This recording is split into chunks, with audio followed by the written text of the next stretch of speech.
Okay, so let's go to the next picture. This is one I personally thought was very interesting. Projecting cases forward using national versus state level trends, so it almost actually gets to what you were talking about, produces very different results. We modeled US cases forward either using the 2-week national trend or summing across the 2-week trend for every state. And then we got they got these two projections. So the green here is the projection based on lumping all the data together, and the red is based on looking at each state individually. Okay. All right. So what do you see here? Tell me your reaction to this graph. Well, as we saw in the previous graph, the national trend was sort of staying consistent. It was flattening off at around between 20,000 and 30,000 cases. That's what we.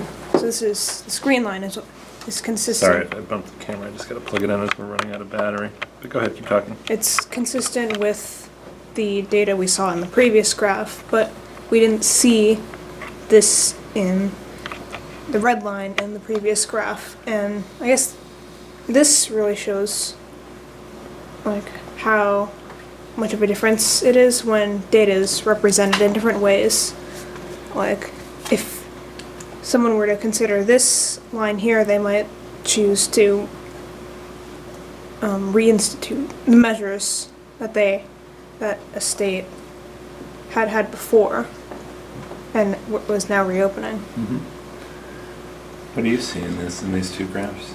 Well, it looks like, so for like the national projection, as of right now, the hard-hit states going down are sort of balancing out the other states, which don't have a lot of cases right now, going up. Mm-hmm. So that's what we see here. But if we look state by state, a lot of states are going to go up exponentially, and only a few number of states are going down, and those states can't go down forever. Like, you can't keep going down. You can't have like negative like 10,000 cases. You're going to slow down as you get to zero.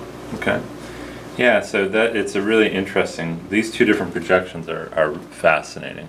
So you would think, if I asked you, would it make a difference if we averaged everything together and projected based on that, or we looked individually and then accumulated the projections? That would seem like those two things ought to be the same. Yes. Mm-hmm. But they are not. And your explanation of why they might not be, that the states that are going down, it seems we've reached a point recently where the going down in the originally hard-hit areas seems to offset the growth in the other areas. But the problem is the growth in the new areas can go up much faster than the original hard-hit areas can go down. Yeah. It's like here, like maybe the cases go down by 900 in the hard-hit areas and go up by 1,000 in the new areas, so we're getting slowly up. That's what we see here.